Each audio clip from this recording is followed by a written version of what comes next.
Life's full of surprises you can't predict. I thought to myself that evening, sitting in the tiny hotel room alone with Gary.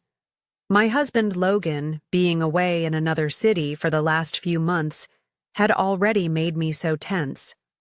I missed him, sure, but it wasn't just about him not being around. It was his neglect, his lack of interest. That was the real problem. Lonely nights were eating away at my soul. But how could I have known that asking my stepson Gary to take me to see Dad would end with us stuck in a hotel room together, a tiny hotel room with a single bed? I had no idea what was about to happen. Let me tell you everything from the very beginning. Every little detail. Trust me, the end of this story is going to be way more exciting than you expect. That morning, as I was leaving the house, I caught a quick glimpse of myself in the mirror. I was tense, yeah, but I still looked good. Even with Logan leaving me so alone, I still felt desirable, still felt alive. But even those feelings weren't enough anymore. They didn't satisfy me. In the kitchen, Gary was finishing his breakfast when I called out to him from behind. "You're starting college at the end of the summer, I know, but you need to get better at driving. Come on, take me to your dad." He looked up at me, that same cheeky grin on his face he always wore. Gary was a sweet kid with a quirky, funny side, but he could be such a little troublemaker at times. "All right, stepmom," he said teasingly, "but on one condition, tell Dad to get me a better car for the summer." "We'll talk about it," I said sharply, rushing him off. Inside, though, I was just thinking, let's just get this trip over with. But I had no clue the ride wouldn't go as planned. We'd been driving for about 2 hours. I was in the back seat, messing around on my phone while Gary hummed along to some random song on the radio, throwing out dumb jokes every now and then that only made him laugh. Then all of a sudden the car made this horrible sound, a hiss, and then died completely. "What's happening?" I asked, trying not to sound too freaked out. "I think the car broke down," Gary muttered, pulling over to the side of the road, clearly annoyed. So there we were, stuck in the middle of nowhere. The signal on my phone was barely there, and there wasn't a soul around to help. We spent 2 hours arguing, calling every mechanic we could find and trying to fix the damn thing. Finally, we had to accept the obvious. The only option was to spend the night at the closest motel. At the motel reception, while Gary talked to the guy at the desk, I stood behind him, frustrated as hell. If Logan hears about this, he's going to lose it, I thought. But strangely, in that moment, I didn't feel like it mattered all that much. Deep down, I just knew tonight was going to change things. Before this story gets even crazier, make sure to subscribe to my channel and turn on those notifications. Trust me, you don't want to miss the rest of this. By the end of it, I'd love to see your support. Poured in the comments and with those likes. When we got to the room and opened the door, all my expectations crashed and burned. The space was tiny, barely big enough to turn around in. One bed, one nightstand, a dim flickering overhead light that made everything look dingy. The ceiling felt low, the AC barely worked, and the one small window just faced the parking lot. "This is it," I muttered, disappointed. Gary walked in behind me, laughing. "What did you expect? A 5-star hotel?" "Relax, stepmom. It's just one night." That teasing tone again, that same smirk. It drove me nuts, but at the same time, it sparked something inside me that I couldn't explain. And even though I hated to admit it, the idea of being stuck here alone with Gary tonight didn't seem all that bad. Gary walked in behind me, laughing. "What were you expecting? A 5-star hotel?" "We're just here for one night." "Relax, stepmom." That teasing tone in his voice, paired with that cheeky grin, only made my frustration worse. But at the same time, I couldn't say I entirely hated Gary's carefree, laid-back attitude. Being around him, even though I'd never admit it, stirred something inside me, a kind of excitement I didn't fully understand. "This heat is killing me," I said, rubbing the back of my neck. "I think I need a shower, or I'm seriously going to pass out." Sure, Gary said casually, throwing himself onto the bed and lying flat on his back. "This is your kingdom, Carmen. Do whatever you need to feel at home." I glanced at him for a second. His lean but toned frame, mixed with the slight boyishness of his face, gave him a strange kind of charm. But I quickly tried to shake the thought out of my head. He was Logan's son, after all, my stepson. I stepped into the bathroom and shut the door behind me. For a moment, I just stared at my reflection in the mirror. My hair was stuck to my skin from the heat, but I still looked good. I still had that spark. Turning the shower on, I let the water run and stepped under it, hoping it would wash away the mess of emotions building up inside me. I'm 47 years old, I thought, and Gary, he's not a kid anymore. He's 22, about to start college. And here we are, stuck together in this tiny hotel room for a couple of days. The thought both unsettled and excited me in a way I couldn't quite describe. Logan popped into my mind. "Logan, I wanted to surprise you. I wanted to come see you, to be with you. But now I'm here, stuck in this hotel room with your son, and I don't know how to feel about it." The steam from the shower filled the small bathroom, the heat relaxing my body even as my mind raced. Gary's grin, his easygoing nature, it was sparking something unexpected inside me. Standing under the stream of water, I couldn't tell what this spark might turn into, but I knew something was changing. Later, I decided to head downstairs for dinner and clear my head a bit. I threw on a light, flowy dress.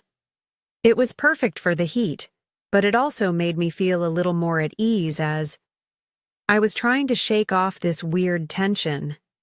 The hotel restaurant was simple but cozy, fitting for a place this small. I ordered a light meal and a glass of wine, hoping it would help me relax. The sun had set, and the streetlights outside the hotel were glowing softly. Sitting there, I couldn't stop my mind from wandering back to the room upstairs.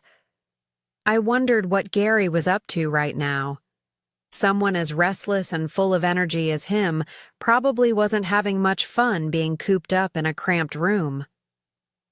But somehow, that relaxed attitude of his, so effortless, so carefree, was driving me crazy in a way I couldn't quite explain.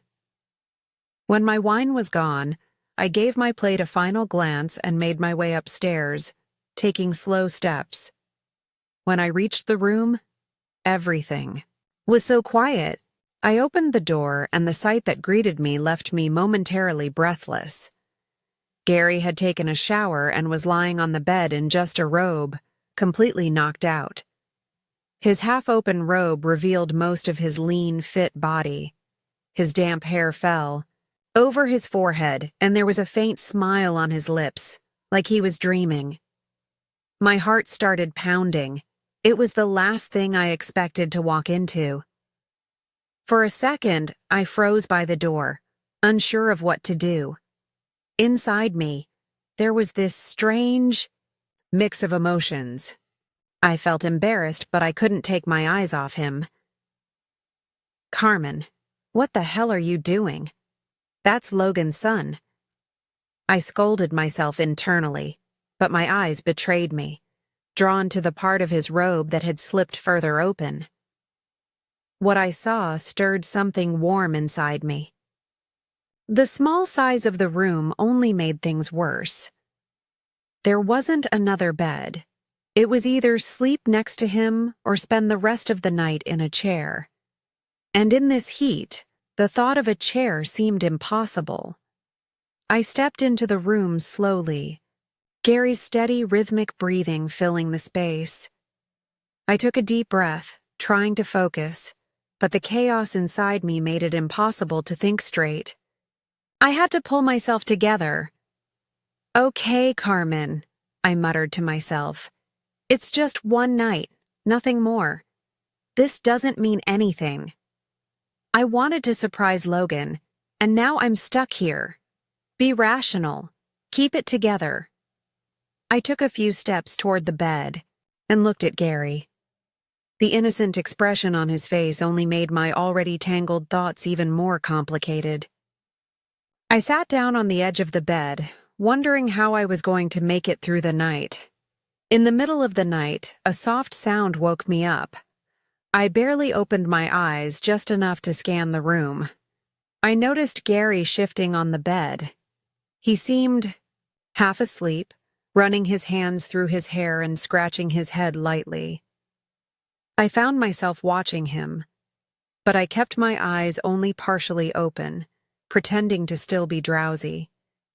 Inside, though, I was anything but calm. Then I felt it. His eyes, on me. My heart started racing. He was watching me. I tried to keep up the act, maintaining the sleepy look on my face and staying still, but inside I was buzzing with energy. Untie the belt of his robe. As it loosened, the robe slipped off his shoulders, revealing more of his toned young body. The way his muscles moved slightly with his motions sent a strange warmth through me. I couldn't stop myself. In that moment, I realized two things. I had no control over what was happening, and part of me didn't even want to stop it. Gary pulled out a pair of shorts from the wardrobe. While doing so, he kept glancing back at me as if trying to figure out whether I was awake. His looks made me even more excited. I was trying hard not to give anything away, but at the same time, I let the moment completely take over me. After putting on his shorts, he didn't come back to bed. Instead, he sat on the chair in the corner of the room and just started watching me. Being watched so intently was both unsettling and stirred something indescribable deep inside me. I kept my eyes shut, pretending to sleep, but how long could I really keep up this act? Finally, I couldn't take it anymore and sat up. When my eyes met Gary's, I made sure my voice didn't tremble as I said, without hiding how I felt, "You're making me so excited, Gary." I could feel those words hang in the air. At that moment, I knew nothing would ever be the same again. Gary's eyes flickered for a second, then he took a deep breath and started to speak. "I don't know, Carmen," he said, his voice low but steady.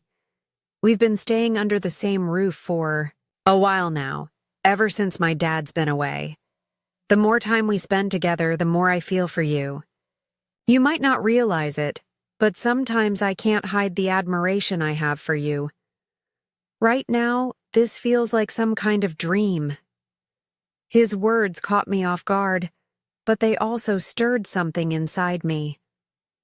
Gary wasn't looking away, his eyes held mine with a kind of honesty and passion that had me completely captivated. "I got to get up early to get the car fixed," he went on, though his voice sounded like he was trying to convince himself. But his gaze didn't waver, not even a little. "But right now, I just can't take my eyes off you, Carmen. I've never felt this way before." My heart was racing. In that moment, I moved to the edge of the bed and sat down on the chair right in front of him. My eyes locked onto his. The energy between us was so intense it didn't need words. We sat there in silence for a moment before I puckered my lips slightly and fixed my eyes on him. "Gary," I said slowly, my voice carrying both curiosity And, are we talking about the same thing? Gary's gaze deepened, like he wanted to live this moment through feelings rather than words. He didn't reply, but the look in his eyes said it all. And that's when I realized there was no turning back for us. As I stared into his eyes, a surge of courage and uncontrollable desire welled up inside me. The mix of hesitation and passion in his eyes only pushed me further. Taking a deep breath, I started to speak again, my voice calm but firm, drawing his full attention.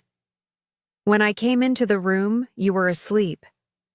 Your robe was a little open, and I couldn't take my eyes off you. It got to me more than I expected. We can't run from these feelings. We both know that. As my words hung in the air, I took a step forward and slowly stood up. His eyes followed my every move, his breathing quickening. I couldn't hold back the excitement surging through me. My fingers reached for the sash on my dress, and as I slowly untied it, I could hear the change in his breathing with every move I made. I think I said, my voice dropping to a whisper, "We need to even things out, Gary." I slowly unzipped the back of my dress. The fabric slipped off my shoulders and slid down to the floor. The cool air brushing against my skin only made the heat inside me burn stronger. The look in his eyes said it all. Surprise, admiration, and a pull he couldn't resist. The silence between us felt like a bond now, our breaths blending into each other without breaking eye contact.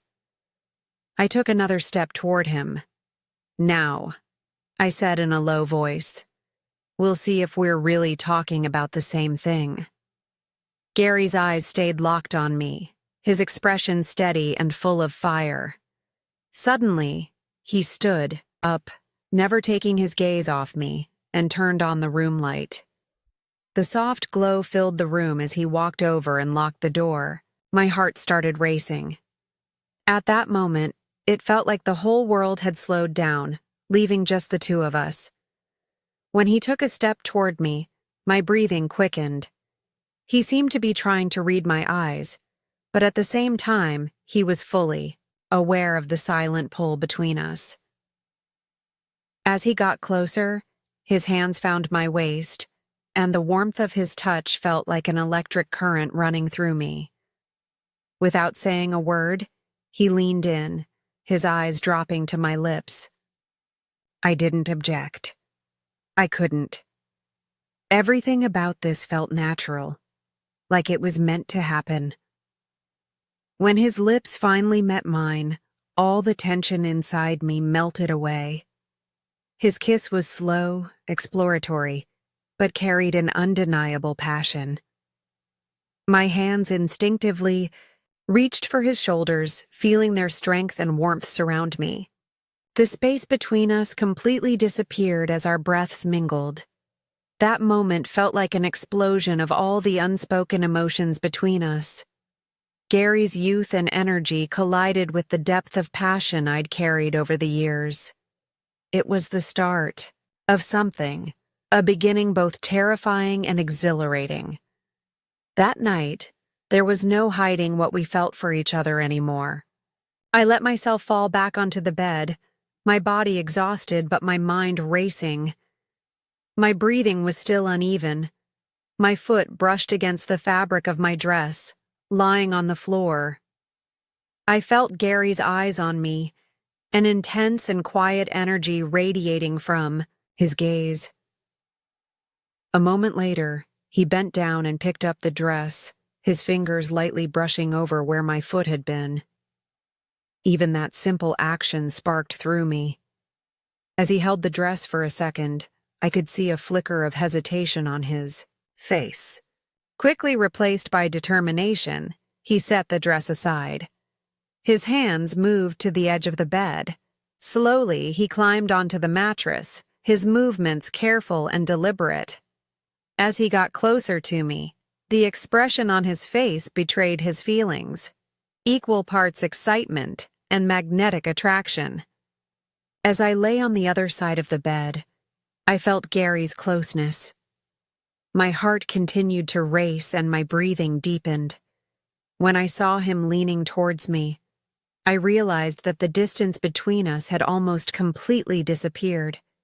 It was as if everything had reached a breaking point. There was no going back. What I felt inside me at that moment was overwhelming.